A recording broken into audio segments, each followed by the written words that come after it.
Assalamualaikum warahmatullahi wabarakatuh. Kembali bersama saya HM Bercerita. Kali ini kita akan lanjutkan kisah yang berjudul Surga yang Terabaikan di Usia Senja. So jangan lama-lama, let's check it out.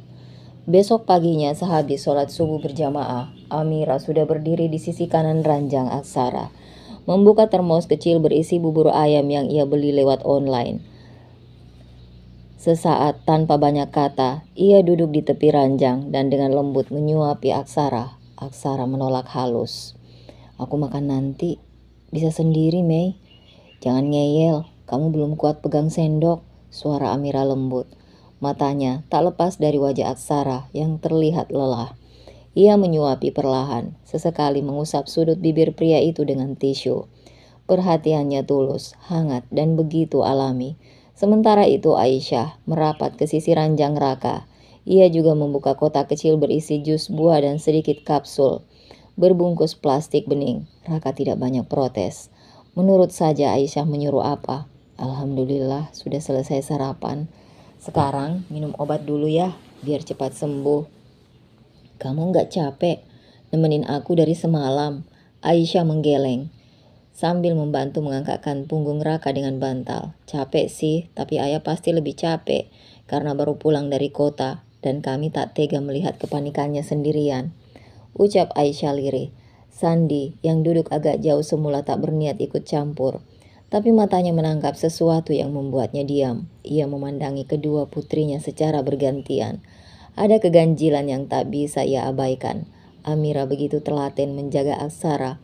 Sementara Aisyah tak kalah perhatian terhadap Raka. Dua gadis itu bahkan seolah saling memperhatikan satu sama lain, hanya fokus pada pria yang sedang mereka rawat. Sandi memperhatikan detail kecil itu, cara Amira menyentuh tangan Aksara dengan hati-hati, tatapan Aisyah yang selalu jatuh pada mata Raka saat ia bicara, dan bagaimana keduanya sama sekali tak menunjukkan kecanggungan seperti orang asing. Kening Sandi mengernyit. Ia mencoba mengingat sejak kapan anak-anaknya mengenal Raka. Kalau Aksara memang sudah lama mereka kenal. Karena adik angkat Arjuna, adik iparnya, bahkan seperti saudara sendiri. Tapi Raka, bukankah ia baru beberapa kali disebut? Mas, kamu kenapa diam saja? Tanya Dinda. Kamu gak lihat ndak? Mereka berdua aneh. Aneh gimana? Lihat Aisyah, lihat Amira. Mereka bukan hanya sekedar peduli. Mereka terlalu perhatian.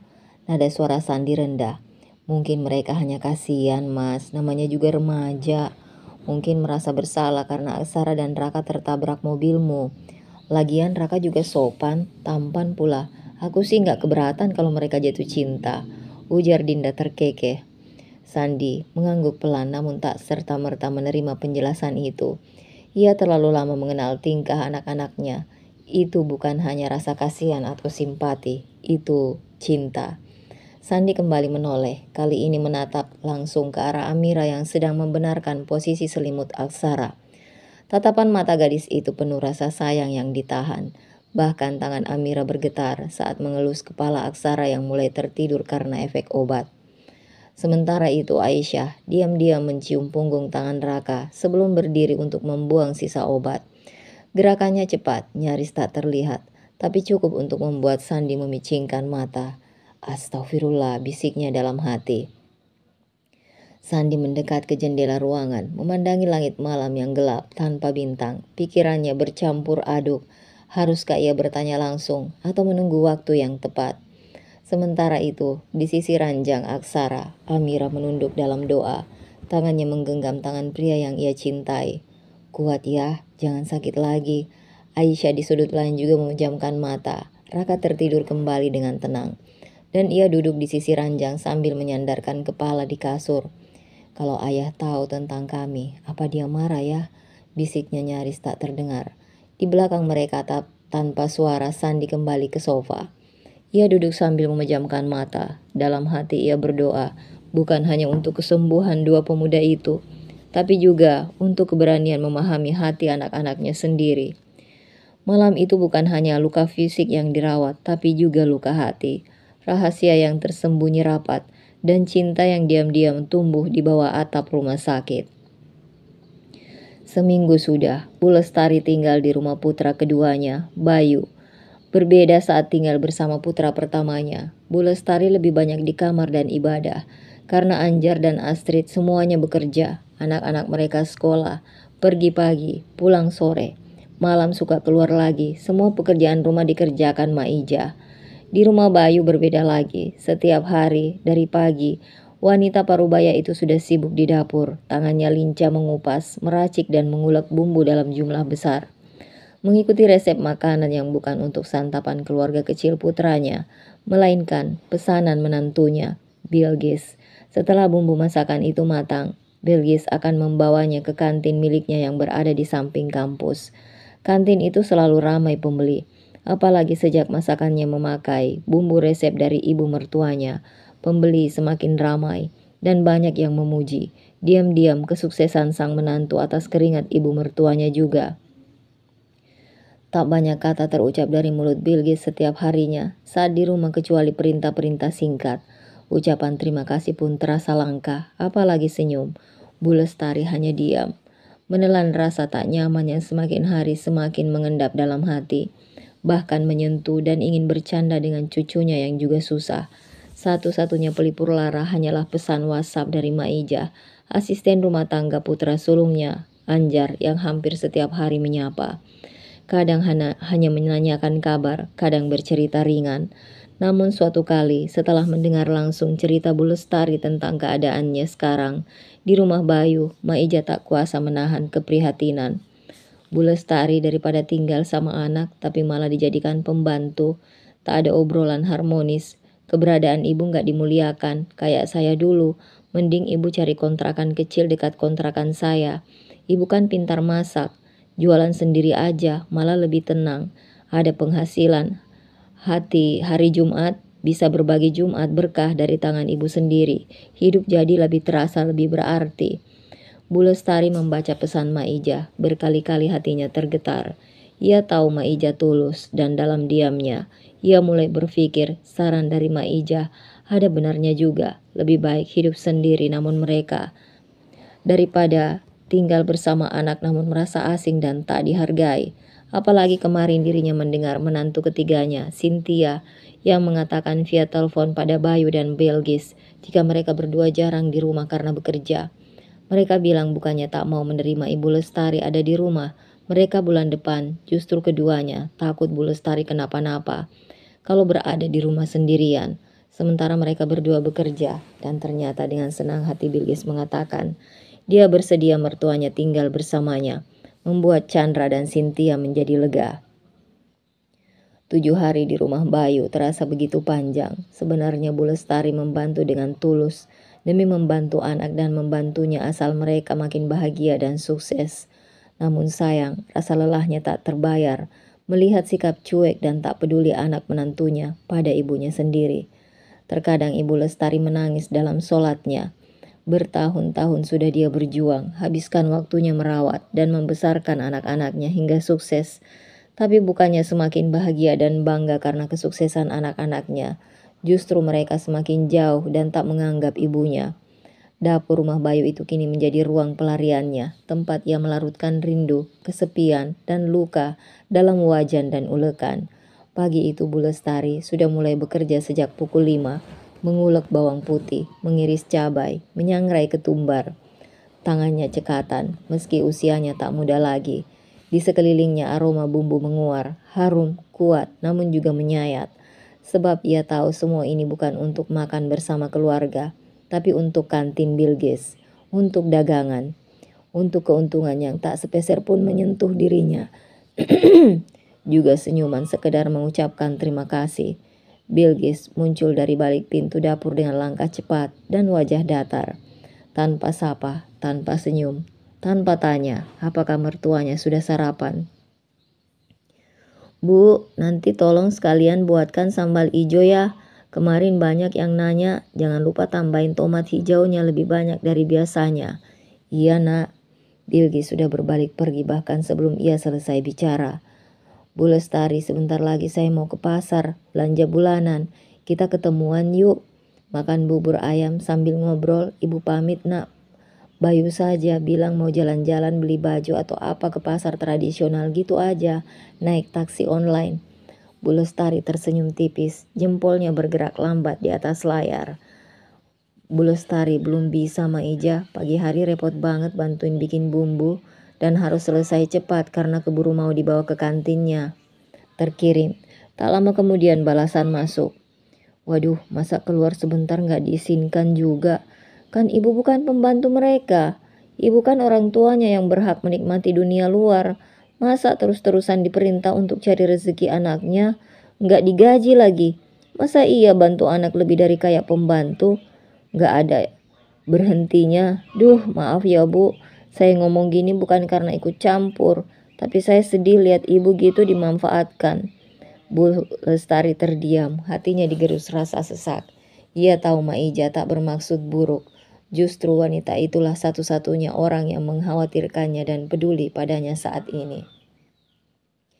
Ia membayangkan betapa sepinya hari-hari jika tak ada pesan-pesan kecil dari wanita yang hanya asisten rumah tangga. Tapi kini seperti saudara sendiri. Sementara itu Bayu keluar dari kamarnya dan bersiap pergi ke kantor. Ia terlihat lapar dan mencari makanan, tapi ekspresinya berubah kaku saat mendengar suara blender dari arah dapur. Bu, masih masak? Bilgis belum bilang ya jangan terlalu banyak pakai blender. Listrik jadi boros, diulek aja. Bumbunya malah semakin nikmat dan sedap. Kata Bilgis tadi pagi, sambal ijonya harus ditambahkan segera dibawa ke kantin. Sekalian bareng kamu berangkat kerja, jadi ibu harus cepat masaknya. Kalau pakai tangan diulek lama selesainya nak. Tangan ibu juga capek dan sakit. Takutnya malah nggak bisa buat kerja lagi nantinya. Bayu hanya mengangguk, mengerti tanpa menoleh. Saat semua sudah berangkat kerja, Bu Lestari duduk di teras belakang, lalu menulis balasan. Ma Ijah, kalau saya beneran mau cari kontrakan kecil kira-kira ada yang kosong dekat kontrakan kamu. Terus pamitnya ke anak-anak bagaimana ya? Pasti mereka nggak bolehin ibunya keluar sendiri. Ada Bu, 2 gang dari rumah saya ada kontrakan kosong, kecil tapi bersih. Kalau ibu mau, biar saya bantu nego sama pemiliknya. Baiklah Maija, akan aku coba. Tapi jangan bilang siapa-siapa dulu ya. Ibu mau mikir semalam lagi apa yang sebaiknya ibu lakukan. Keesokan harinya, Bilgis kembali memberi perintah. Bu, besok tolong bikin rendang atau urapan sayur ya. Dagingnya potong sama besar, tapi bumbunya jangan terlalu pedas. Soalnya banyak mahasiswa luar kota yang gak kuat pedas. Nak, ibu capek sekali. Boleh ibu pergi jalan-jalan keluar rumah, cuci mata sambil mengenal warga sekitar sini? Tanya Bu Lestari. Duh, gak usah bikin repot dan minta macam-macam deh Bu. Gak ada gunanya keluar ngobrol sama tetangga. Gak perlu sok kenal, sok dekat. Mereka juga orang sibuk kerja kantoran. Gak sempat ngobrol, apalagi yang seperti ibu yang penampilannya seperti pembantu begini. Mereka pasti gak mau mengobrol lama. Sakit, Bu Lestari sakit hati mendengar ucapan menantunya. Benar kata Bilgis Bu, tetangga di sini rumahnya sering tertutup. Karena bekerja semua, kalau mau mengobrol paling sesama pembantu yang sedang menunggu penjual sayur keliling. Nanti jatuhnya malah gibah dan ibu dihina karena datang dari desa. Lagi pula ibu kan gak capek banget di rumah ini. Kerjanya hanya di dapur, seluruh rumah dibersihkan sama ART. Kebun, ada tukang kebun. Belanja sudah aku sendiri. Lelahnya di mana? Ngupas bumbu bisa sambil nonton TV atau video di ponsel sambil bikin minum apa yang ibu suka. Wifi gratis, makan sekenyangnya, kamar nyaman. Kurang enak gimana ikut kami? Cetus Bilgis. Minggu depan kita panggil Mas Anjar dan Chandra beserta istri dan anak mereka ke rumah ya Bu. Kita makan bersama di rumah ini. Biar Bayu yang belanja. Ibu masakin semua masakan kesukaan mereka. Biar ibu senang kumpul anak dan cucunya. Bu Lestari hanya bisa mengangguk sedih. Iya nak, namun dalam hatinya sebuah keputusan mulai tumbuh.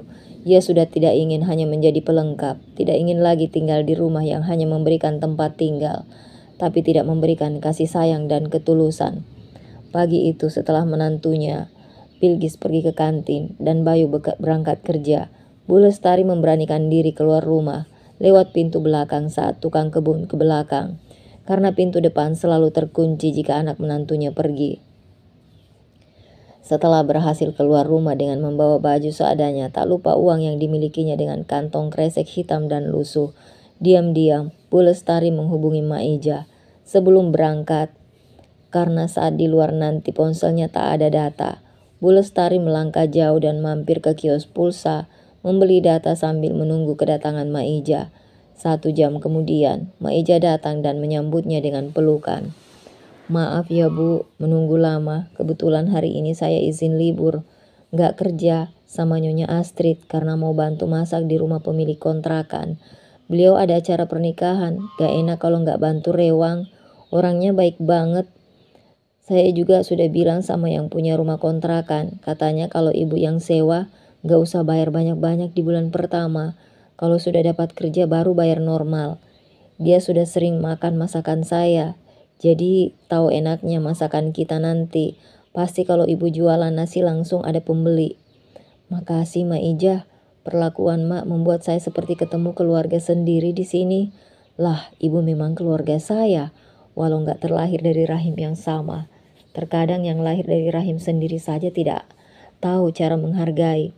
Kalimat itu menampar sekaligus menguatkan Bu Lestari tahu keputusannya tidak akan mudah, tapi untuk pertama kalinya setelah sekian lama, ia merasa punya kendali atas hidupnya sendiri. Bu Lestari mengikuti Mak Ija menaiki becak menuju kontrakan. Di kamar sempit kontrakan barunya, Bu Lestari bertekad memulai hidup barunya. Sementara itu sore hari di rumah Bayu, pria itu mencari-cari sang ibu namun tak menemukan keberadaannya. Akhirnya saat membuka kamar sang ibu didampingi istrinya, dia menemukan secari kertas bertuliskan tangan ibunya. "Maaf nak, kalian bertiga semua kesayangan ibu. Izinkan ibu pergi, ibu hanya ingin hidup sederhana, tapi dihargai. Aku tidak ingin menjadi beban anak-anak ibu. Di usia tua ini ibu ingin menikmati hidup sebagai manusia seutuhnya. Bukan bayangan beban buat kalian. Ibu hanya membawa uang 20 juta untuk keperluan ibu. 40 juta ada di laci, tolong berikan untuk ketiga cucuku. Dan 1 juta untuk calon cucuku di rahim Cynthia. Sampaikan salam sayang dari nenek untuk cucu-cucuku. Hanya itu yang bisa nenek berikan. Buku rekening nafkah dari kalian bertiga juga ibu tinggal di laci. Jadi tak perlu kalian mengirimi uang untuk ibu lagi. Jangan cari ibu, izinkan ibu mencari kebahagiaan dan ketenangan dengan pilihan ibu." Bayu dan Bilgis nampak gusar. Dia mendengus kasar. Begini nih orang tua kalau pegang uang, sombong, sok bisa hidup sendiri, bikin malu kita di depan saudara-saudaramu. Nggak kalau begini jadinya," gerutu Bilgis dengan wajah masam. Lorong rumah sakit siang itu tak seramai biasanya. Suara langkah kaki bergema tenang. Subuh tadi, Amira, Aisyah dan Arsy sudah pulang terlebih dahulu karena ada acara penting yang mewajibkan mereka harus hadir. Sandi berjalan paling depan sambil sesekali menoleh ke belakang, memastikan kondisi Aksara dan Raka tak terlalu lelah. Dinda di sampingnya menenteng tas berisi obat-obatan dan hasil pemeriksaan. "Bapak dan Ibu juga Mas Gilang pasti kaget saat melihat kita seperti ini. Soalnya yang mereka tahu semalam aku bilang kita menginap di rumah temanku. Aku harus minta maaf sama orang tuamu karena demi menemani dan membantuku, kamu jadi celaka seperti ini dan bikin mereka khawatir." Sandi yang mendengar percakapan dua pemuda itu ikut menyahut. "Pamanmu ini bukan juga harus minta maaf nanti sama Pak Deto dan Bu Marni. Ini semua kesalahan paman juga, kecelakaan yang tak sengaja terjadi karena kelalaian saat menyetir, terlalu terburu-buru." Aksara pun cepat menjawab, "Ini kesalahanku juga, malah aku yang bersalah dalam kecelakaan ini. Karena aku rem mendadak, jadinya mobil siapapun itu yang di belakang pasti melakukan hal sama." Sudah, kalian bertiga jangan berdebat lagi. Kalian gak ada yang salah satupun. Yang salah itu kucing dan anjing yang semalam berkelahi di jalan raya. Mereka yang salah. Mereka harus dapat hukuman, harusnya berkelahi ya di lapangan. Kok malah di jalan raya? Akibatnya bikin orang celaka. Sandi tersenyum lebar menahan tawa saat mereka hendak berbelok di ujung lorong dari salah satu pintu kamar rawat inap kelas 2. Lalu muncul seorang pria dewasa yang tampan, nampak gagah dan berseragam dokter. "Hai Sandi," sapanya Rama. "Halo Dokter Bian." "Pagi Dinda, Aksara." Bian menatap ke arah Raka, pemuda yang baru pertama kali dilihatnya. "Saya Raka, Om. Salam kenal." Raka mengangguk sopan. "Oh, oke Raka, salam kenal juga." Dokter Bian tersenyum manis. "Dokter Bian, sedang periksa pasien ya?" "Ini lagi bantu pasien saya yang sudah diperbolehkan pulang siang ini. Tapi ya sedikit rumit." "Repot kenapa?" "Beliau nggak bisa tebus obat karena keterbatasan biaya, padahal dulu beliau bos besar. Sekarang buat berobat saja tak punya biaya. Ini saya bantu tebus dan antar obatnya ke kamar. Pakai uang pribadi. Buat tebus obatnya nggak tega, sudah bapak tua, nggak punya anak saudara, sanak keluarga. Pulangnya juga kesulitan naik angkot. Harus pesan taksi online," ujar Bian. Belum sempat Sandi menanggapi, dari balik pintu kamar rawat inap tempat tadi dokter Bian keluar. Muncul seorang perawat rumah sakit, mendorong kursi roda. Di atasnya duduk seorang pria tua berwajah muram dan tubuh yang tampak ringkih. Di belakangnya berjalan seorang perempuan muda mengenakan seragam perawat rumahan. Bian segera mendekat. "Pak Sandi, ini pasien saya yang bernama Pak Hari. Mereka juga mau pulang." Pak Hari mengangguk sopan pada Sandi dan dokter Bian meski wajahnya tetap suram. "Salam kenal, Pak Sandi, Bu Dinda. Maaf saya tidak bisa berdiri, kaki kiri saya sulit digerakkan," ujar Pak Hari lemah. "Tidak apa-apa, Pak." Setelah beberapa kata basa-basi, mereka pun berpisah. Dokter Bian kembali ke ruang farmasi, sementara rombongan Sandi berjalan ke lobi. Namun saat menunggu mobil datang di area penjemputan, mata Sandi menangkap sosok Pak Hari yang duduk sendirian di kursi rodanya. Sandi menghampiri. Perempuan muda yang tadi mendampingi tampak bicara dengan seseorang lewat telepon. "Pak Hari," sapa Sandi, "lagi menunggu jemputan." "Oh, Nak Sandi lagi pesan taksi online. Kalau siang lumayan mahal harganya, masih cari yang agak murah." Sandi yang menatap wajah tua itu, ada keriput kesedihan. Tanpa pikir panjang, ia menoleh ke arah Aksara dan Raka dan Dinda. "Bagaimana kalau kita antar Pak Hari dulu ya? Kita kan belum buru-buru." "Tentu, mari Pak, pulang bareng mobil kami saja." Pak Hari sempat menolak halus, tapi akhirnya mengangguk pelan, matanya berkaca-kaca. Perjalanan menuju rumah tempat tinggal Pak Hari berlangsung hening. Lelaki tua itu hanya sesekali menjawab pertanyaan ringan dari Dinda dan Raka. Perempuan muda yang mendampinginya ternyata bernama Anissa, memperjelas bahwa dirinya adalah anak dari pembantu yang dulu bekerja pada keluarga Pak Hari. Dulu Pak Hari itu pengusaha kaya raya, punya toko furniture besar, punya showroom sendiri di pusat kota, tapi semua hancur untuk membayar hutang yang menumpuk. Rumah disita, istri pertama meninggal karena sakit, istri kedua meninggalkannya karena bapak sakit. Semua harta diambil alih. Akhirnya Bapak Hari sendirian. Ibu saya mantan ART di rumah beliau selama bertahun-tahun sejak saya belum lahir. Karena nggak tega akhirnya dibawa pulang dan dirawat di rumah kami, tutur Anissa. Semua yang dia ada di mobil, mendengarkan dengan tegang. Mobil berhenti di sebuah gang sempit. "Ini rumah ibu saya, sudah 15 tahun kami tinggal di sini. Rumah ini dulu pemberian Pak Hari bersama istri pertamanya, sebagai kado pernikahan orang tua saya.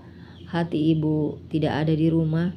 Hari ini ibu tidak ada di rumah, masih bekerja jualan di pasar," ucap Anissa dengan sopan. Sandi membantu mendorong kursi roda hingga masuk ke dalam. Ruangan itu lumayan besar, penuh barang-barang lama yang rapi namun usang. Aksara memandangi sebuah foto keluarga yang tergantung di dinding. Seorang pria muda dan dua anak laki-laki, salah satunya mirip Pak Hari. "Pak," ucap Sandi perlahan, "kalau tidak keberatan, saya ingin membantu. Saya punya dokter pribadi. Kalau Bapak butuh berobat, bisa hubungi dokternya. Kebetulan Bapak sudah kenal juga yang tadi di rumah sakit, Dokter Bian. Beliau masih kerabat dan jadi dokter pribadi di keluarga kami. Nanti saya konfirmasi ke Pak Dokter agar mengunjungi kemari, cek kondisi Bapak. Biaya saya yang tanggung, atau mungkin ada yang butuh pekerjaan untuk orang di rumah. Silahkan hubungi saya, nomor saya di kartu ini." Pak Hari menerima kartu nama itu. "Masya Allah, terima kasih Nak. Saya tidak pernah menyangka masih ada orang baik seperti kalian." Aksara dan Raka pamit dengan menunduk sopan. Namun sebelum langkah keluar, Pak Hari menatap Raka lekat-lekat, lalu bertanya pada Pak Sandi, Maaf Pak Sandi, boleh saya bertanya? Apa kedua pemuda ini putra Bapak? Mereka keponakan saya, putra Pak De saya. Kebetulan semalam ada kecelakaan kecil menimpa kami. Kalau anak saya perempuan semua Pak, saya paling ganteng di rumah. Keluarga Sandi pun berpamitan.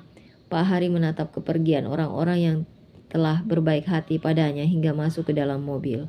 Kedua netra Pak Hari berkaca-kaca, menatap Raka dengan hati berdebar, namun tak punya keberanian bertanya. Apalagi Pak Sandi sudah mengatakan jika pemuda-pemuda itu adalah anak Pak D-nya. Wajah itu mengapa begitu mirip? Kau membuatku rindu dan mengingat putraku lagi. Gumam pria tua itu dengan rasa hati yang sangat sedih hingga tak mampu menahan bulir bening yang mengalir membasahi pipinya.